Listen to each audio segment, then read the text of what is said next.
Publicity కోసం మాజీ మంత్రి పేర్ని నాని ఆయన తనయుడు కిట్టు నానా తంటాలు పడుతున్నారని మచిలీపట్నం టీడీపీ నాయకులు విమర్శించారు. కూటమి ప్రభుత్వంపై అక్కస్తో డీఎస్సీపై అసత్య ఆరోపణలు చేస్తున్నారని మండిపడ్డారు. రాష్ట్రంలో జరుగుతున్న అభివృద్ధిని చూసి ఓర్వలేని జగన్ ముఠా ప్రభుత్వంపై లేనిపోని ఆరోపణ పనిలో పడ్డారని ఫైర్ అయ్యారు. ఇందులో పేర్ని నాని, కిట్టు ముందు వరుసలో ఉన్నారని ఆగ్రహం వ్యక్తం చేశారు. వైసీపీ హయాంలో చదువు చెప్పే గురువులకు మద్యం షాపుల వద్ద కాపలా పెట్టిన సంగతి మర్చిపోయారా అని ప్రశ్నించారు. కొత్తగా ఉన్నాడు, వేశారు మరోలా బాబా అని ఆగుతాడు. ఆ మైకులో చెప్పేది కూడా అర్థం కాదు. అరే నాయన, గత ప్రభుత్వం తండ్రి గారు మంత్రి కూడా చేశాడు. ఏమి ఇచ్చారా బాబు ఉద్యోగాలు చెప్పు?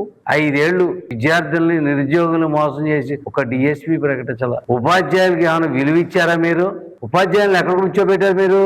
రాణి షాపుల దగ్గర, మరుగుదొడ్ల దగ్గర. మీద ఉపాధ్యాయులకిను విద్యార్థులకి న్యాయం చేసే ప్రభుత్వం మీరు, న్యాయం చేసే నాయకులు మీరు. ఏం మాట్లాడతారా బాబు?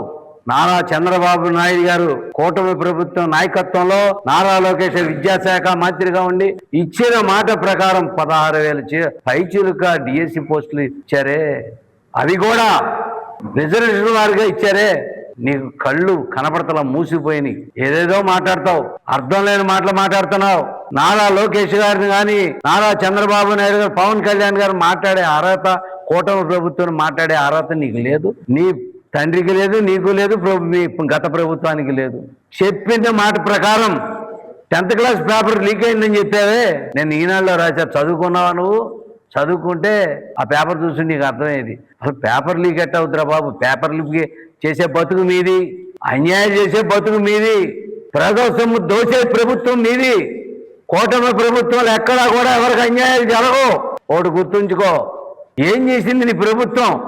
5 ఏళ్లలో ఎవరికన్నా ఒక ఉద్యోగం ఇచ్చాను అన్నావు. సచివాలయం ఉద్యోగాలు కరెక్టే. నువ్వు ఎలా ఎవరికి ఇచ్చావు? నీ కార్యకర్తలకు ఇచ్చుకున్నావు, నీ దాబేదారులకు ఇచ్చుకున్నావు.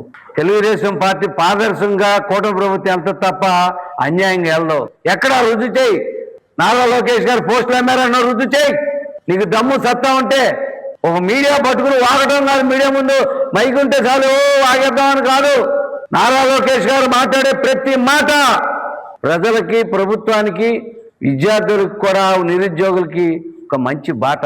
డిఎస్సి జరిగి సంవత్సరం అయిపోయి వాళ్ళకి ట్రైనింగ్లు ఇచ్చి వాళ్ళకి జాబులు ఎలక్ట్ చేస్తుంటే వాళ్ళ డిఎస్సిలో అక్రమాలు జరిగినాయి, అన్యాయాలు జరిగినాయి, పేకాట అడిగిన వాళ్ళకి ఉద్యోగాలు ఇచ్చారు అని అసప్రచారాలు చేస్తాం, విష ప్రచారాలు చేస్తాం మొదలుపెట్టాడు. ఈయనకి రోజు మీడియా కావాలి. ఈ మీడియాలో ఏదో చెత్తవాడు వాగాలి. ఇన్ని మర్చిపోయారు జనాలందరూ. 52,000 మెజార్టీ కొల్లు రవీంద్రకి ఇచ్చారంటే ప్రజలు ఈయన ఏ రకంగా దూరం పెట్టారో ప్రజలందరికీ తెలుసు, మీడియా అందరికీ తెలుసు. ఈరోజు మీడియాలో నేను కనబడాలి, జగన్మోహన్ రెడ్డి మైండ్లో నేను పడాలి అని నోటుకు వచ్చినట్టు అవుతున్నాడు. అసలు అద్దుపద్దు లేదు. డిఎస్సిలో పేక ఆడుకునే వాళ్ళకి ఉద్యోగాలు ఇచ్చారని చెప్తున్నాడు.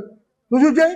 ఆ పేక ఆడేవాడు ఆడికి ఉద్యోగాలు ఎవరు ఇచ్చారో రుజువు చేయి. నువ్వు రుజువు చూపెట్టకుండా ప్రతి విషయాన్ని కూడా ఏదో నోటుకొచ్చాను మాడతావు. ఎందుకు మార్చుకోవా నువ్వు? రాజకీయాల్లో నేను సన్యాసం తీసుకుంటున్నాను, రాజకీయాల్లో నేను పోటీ చేయను, రాజకీయాల నుంచి పక్క తప్పుకుంటున్నా అన్నావు. మళ్ళీ ఎందుకు దొరద నీకు? అన్నమాట ప్రకారం ఉండలేవా నువ్వు? వాళ్ళ డిఎస్సిలో ఎవరైతే ఆ రోజు మార్కుల ప్రకారం ఎవరికైతే దాంట్లో వచ్చాయో వాళ్ళందరినీ కూడా ఉద్యోగాలు ఇచ్చారు, వాళ్ళందరికీ శిక్షణ ఇచ్చారు. 1 year అయిపోయింది వాళ్ళకి ఇచ్చి, అంతా అయిపోయి వాళ్ళు మొదలెట్టాడు. మళ్ళీ ప్రజలు చూస్తున్నారు. నానిగారు, మీకు వయసు ముదిరిపోయింది, మైండ్ ఏమైనా పోయిందో అర్థం కావట్లా. అధికారానికి దూరం అయిపోయి 2 ఏళ్ళు అయిపోయేప్పటికీ నీకు మైండ్ భ్రమించినట్టుంది. ఒకసారి డాక్టర్ గారికి చూపెట్టుకో.